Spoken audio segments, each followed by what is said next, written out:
Okay, thank you. Our team will now explain why Orchard Road should not be converted to pedestrian only on a 24/7 basis. So in part 1, we will share some background information and then we'll discuss the factors when considering full-time pedestrianization of Orchard Road. And after the break in part 2, we will then formulate our recommendations based on our points in part 1. So there are many types of pedestrian schemes ranging from full pedestrian malls to transit malls to semi-malls. So for purpose of this discussion today, we will only concentrate on full pedestrian malls where vehicles are not allowed in at all. So within full pedestrian malls, there's also full-time pedestrian malls and part-time pedestrian malls.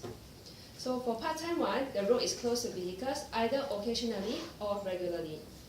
In Singapore, let's look at the history of pedestrianization in Singapore. So Singapore is not a stranger to pedestrianization. So majority of our permanent pedestrianization streets are actually in our historic conservation areas. For example, you can see here, the Duxton Hill Mall, the Chinatown, which have several pedestrian malls, and the Bussorah Mall in Kampong Glam, the China Square Mall, the Albert Mall at Waterloo Street, and also a fun fact that the Albert Mall is actually the second last full pedestrianized mall that is completed by URA, and it was in about more than a decade ago. The most recent one is actually in a small street in Little India in 2014, last year. So why these areas? So URA does not anyhow pedestrianize roads. So there's actually a lot of consideration why they select these areas. Firstly, it's because there's also high foot traffic and spillage of pedestrians onto road in these conservation areas. Because of these areas, they have traditionally very narrow roads, what is more famously known as the 5-foot ways. So because of this very narrow sidewalk, pedestrians tend to spill onto the road, resulting in vehicle and pedestrian conflicts. So the buildings in the conservation areas also had a very important point. They did not have car parks to begin with. So if you have no car parks to begin with and you remove the car park, as in you remove the roads, the people are less likely to complain in the area because they are likely to already park somewhere else to begin with. So that's one point. And also these areas also have very attractive human-scaled buildings which are better enjoyed on foot than on cars. So in 2013, URA revived efforts to create more car-free zones. So they created 3 part-time temporary pedestrian schemes in Haji Lane, Ann Siang Hill, and Club Street. But this time they are more cautious. It's only on weekends, and also maybe a hidden agenda is because Club Street and Ann Siang Road is just next to URA, so they do not want to affect the traffic during the weekdays. So Orchard Road is also not new to annual events. So like they said, they wanted seasonal events. We have seasonal events here already. Annually, we already close to Fashion Step Out, where people can do catwalk on the roads. And we also have the annual Christmas light-ups in Orchard Road. So more recently, we have the pedestrian nights, which start off this whole debate. So in pedestrian nights, if you have nothing better to do, you can go and sleep on the street, or sit around the street, or play tennis on the streets. So that's the more recent one. Going back even further, Singapore, as in Orchard Road, actually pedestrianized in 1990s. So the area of pedestrianization is actually slightly different. It's actually at the junction between Scotts Road, Patterson Road, and Orchard Road. Right now it's from Orchard Road onwards. So this was actually similar to the current pedestrian night. It is strangely organized by the Singapore Air Forces or Armed Forces. Not sure why, but yeah, it was a very successful for a while. So the closure of Orchard Road stopped after several months when fewer events held and interest waned, and it lasted only about 3 years, from 1989 to 1992. So today we will look at the pedestrianization of Orchard Road. This is a pedestrian night scope where the road closure is from Patterson Road to Biddeford Road. But today we will consider a little bit further to cover up to the Heron here. So questions to consider when considering the pedestrianization of Orchard Road. First, can it be successfully implemented in the first place? even if it can be successfully implemented, what will the outcome of the pedestrianisation of Orchard Road be like? So our team will consider from the following effects: group into traffic, socio-economic and natural factors. First question for traffic: who drives along Orchard Road? So we have identified two groups. The first one, where the destination is Orchard. This is actually not a worry, contrary to popular belief, because the developments along Orchard Road, they already take access from the back lanes. So what we are actually worried about is people who use Orchard Road en route to the final destination. As you can see here, this is Orchard Road, and this is actually the CBD area. And Orchard Road actually points from the northwest direction down to the CBD area. So people who stays in the northwest direction, like Bukit Panjang, they are likely to use this road. We are not saying that this is the fastest road. We are saying that this is the most direct road. As you can see here, the Google Street Map, right, they actually propose several roads for us. And this is 19.4, this one is even further, and this is actually the fastest and most direct roads at 17.7 km. Similarly for Choa Chu Kang, Bukit Batok, and Bukit Timah. And the next question we have to ask is, can the traffic network handle the displaced traffic? If you remove Orchard Road, then you have to replace the displaced traffic somewhere. So this is actually a map of the real-time traffic speed at the Orchard area. So green is very good and red is very bad. So at 9 AM it's already orange. Then 12 PM is very red, and you see the surrounding network is starting to get strained. And especially this part, which will be affected if we close Orchard from here to here, because this road actually goes, goes like that. Yeah. So at 4 PM, 7 PM, and even 10 PM is still very busy.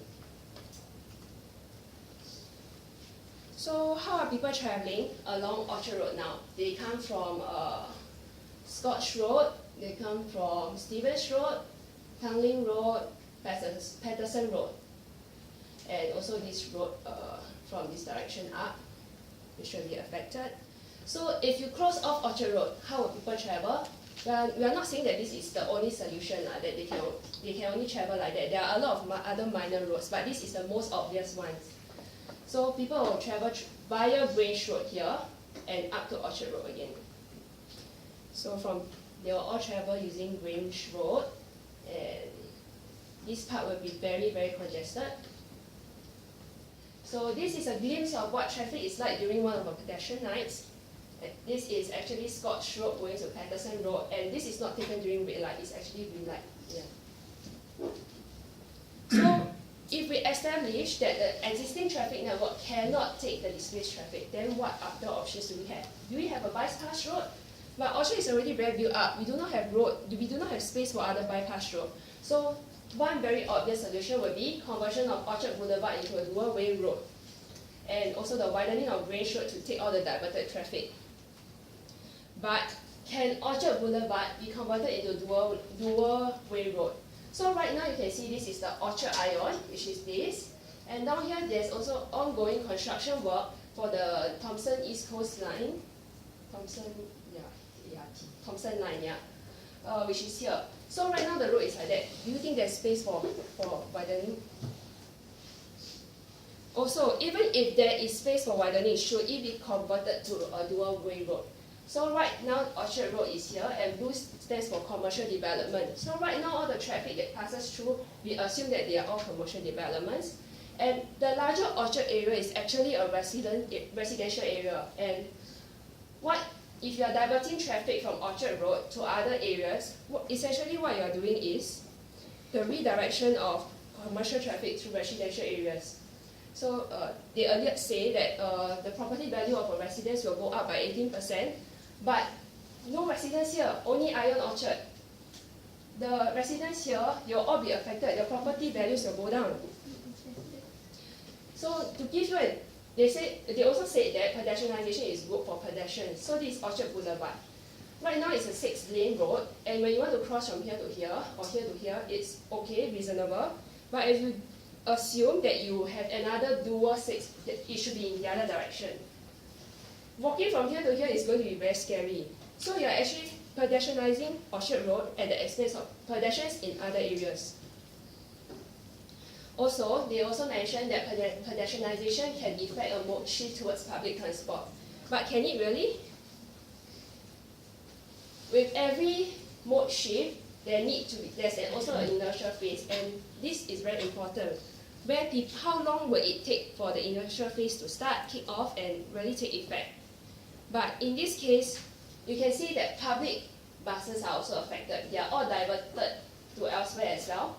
And people who initially stop at Thames Plaza, they work there, or they want to shop there, they can just stop there and walk in. But right now, they either stop here, or here, or here, or here, and walk more than a few hundred meters away. So is that really good? It's okay if you are visiting there occasionally, but what if you work there? What if you want if you're an old granny who wants to visit Thames Plaza? It's not going to be very good. So the next question is, how will pedestrianisation affect non-commercial traffic? If it's just commercial traffic, it's okay. But right now we also have hotels, a hospital, more hotels. And even though it can marginally improve the performance of hotels generally rely on shuttle buses, which require access to road. Don't mention your hospital. The emergency vehicles, they need more than just one access road. Okay, now. Okay. Thank you, Juliana. I'll continue with other factors. We have considered traffic on its own. We'll consider other factors that are not on the streets. Starting with the socio-economic, the earlier group mentioned that pedestrianisation actually increased motorist revenue. Is that really so? Orchard Road started the pedestrian night as a trial in 2014 October. Every pedestrian night attracted 50,000 old people. But pedestrian night itself had improved only the sales of some. And what kind of retailers that have improved? They include the cafes, the fast food outlets, and convenience stores. Who are the most affected? The high-end retailers. Who sit at Orchard Road? High-end retailers. So it doesn't really increase the sales as what is assumed. So in hearing from those people who are actually working there, they say that they have no plans to open late again. So 24/7 might not work.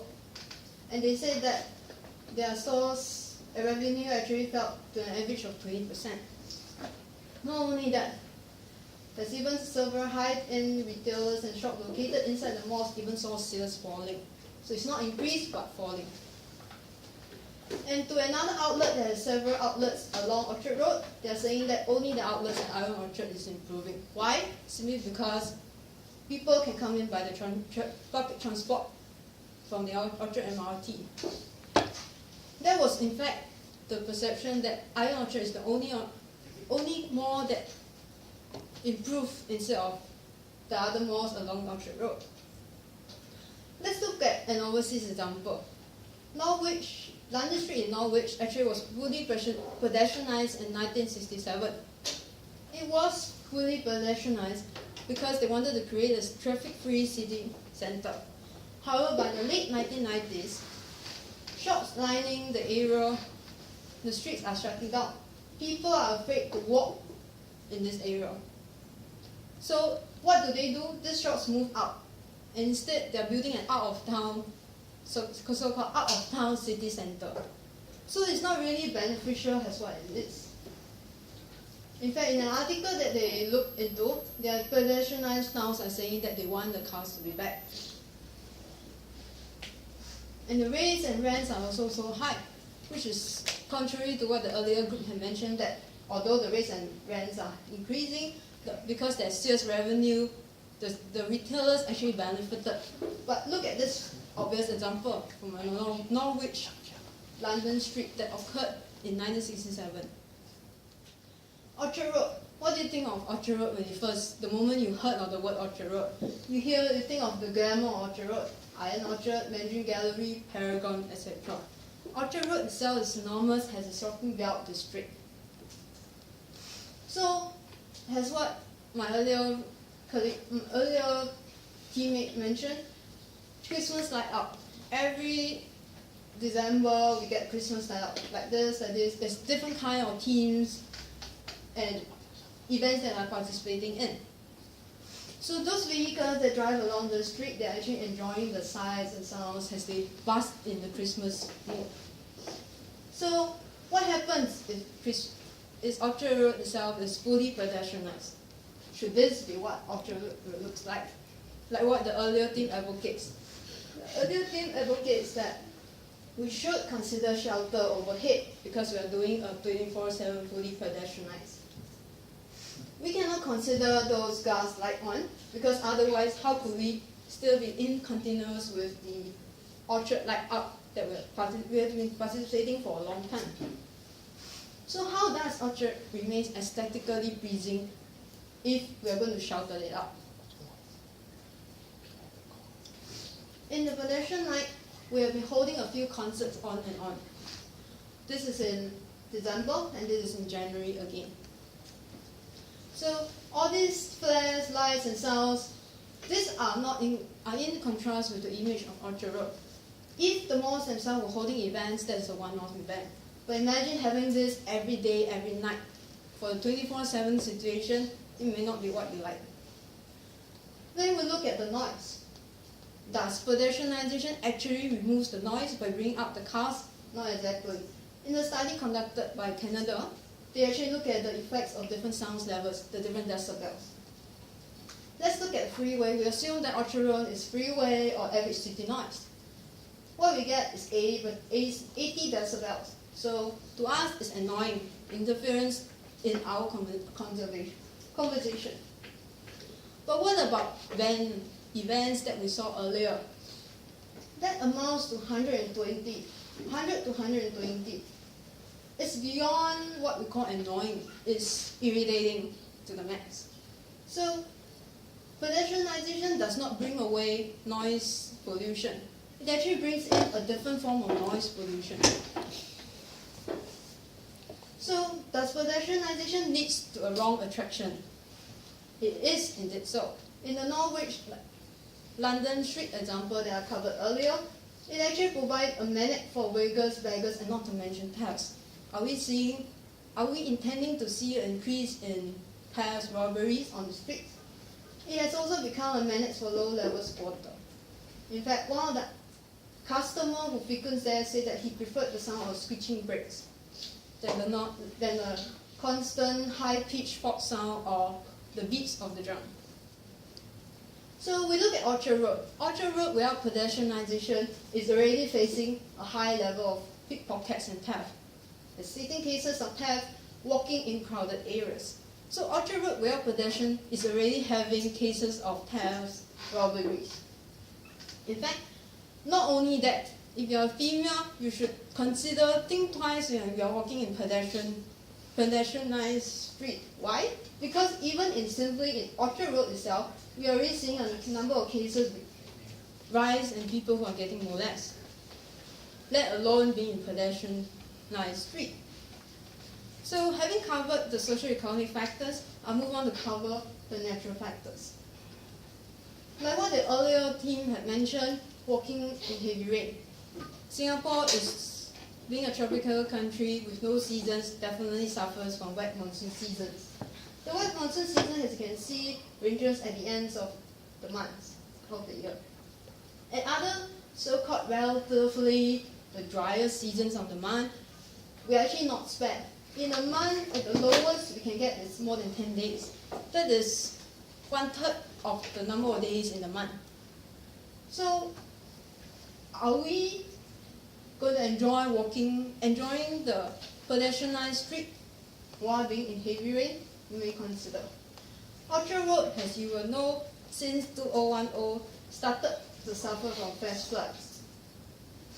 This has been heavily obvious in the news, and it not only affects Wisma Atrium down the other side, which is out of the pedestrianized boundary. We are also seeing it right outside Lucky Plaza, right at the junction of Scott Road and Orchard Road, outside Iron Orchard. Are we advocating that on the days when it has flash floods, we are intending to turn this into a swimming pool? Not really. On the other side, on the flip side, apart from wet seasons, we are looking at dry seasons. Walking under hot sun. Singapore's temperature average around 30 degrees Celsius. Do you want to walk under the hot sun in the day? Maybe not. It will be even hotter in the. Even okay. So this is exactly the point. That's how they Today we happen to chance upon this particular note from my paper, and they actually did a pictorial chart. So what are they saying? They're saying that the unusually warm may become the norm. And for those warm, if you are thinking that warm days, so we'll go out at night. Maybe not, because even the nights are also getting warmer also. What about on the flip side, the rainy days? The rainy days where we see high intensity, high frequency of rain, we're seeing it even more. So it means flash floods are occurring, we're getting hotter. In fact, the average temperature they are averaging is 34 degrees Celsius in Singapore. So if you really cannot stand 30 degrees in Singapore, let alone 34 degrees Celsius, and enjoying the pedestrian nice street 24/7. Now, the earlier group also talked about URA's plan to build a more connected city, encourage living ways. That is indeed the idea of URA. So what are we doing? We actually have a plan in place to have an underground pedestrian network. If you go to Orchard Road, you will find that this is the terminal site.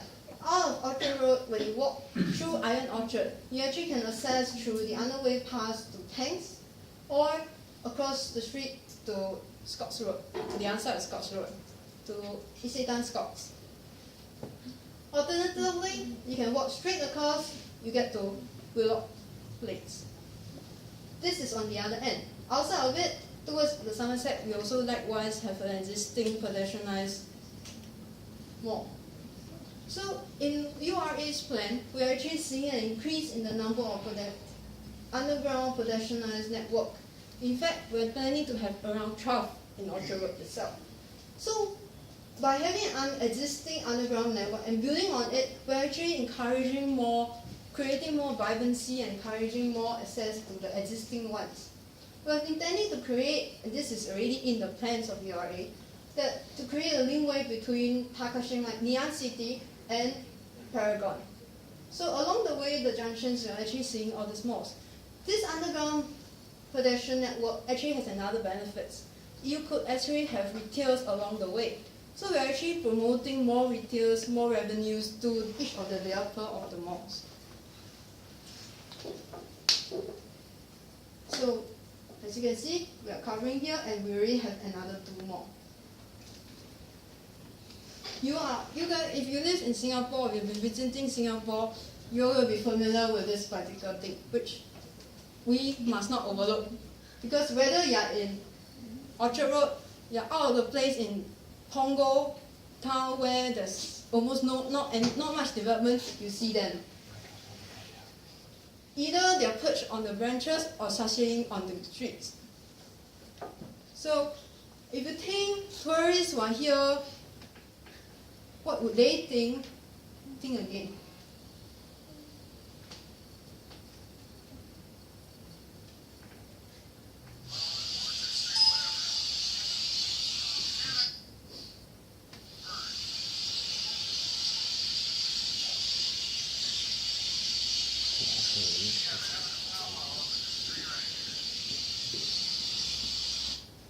So you hear, okay, during the video you hear actually there was a period of silence. That silence was not because there's something wrong with the video, it was intentional. We actually have to edit this video. Why? Because the foreigner in the video, he was actually shouting vulgarities at the birds. So we had no choice but to mute it. So if we think that it's only the tourists because they do not know what Singapore like, what about locals? What do they think?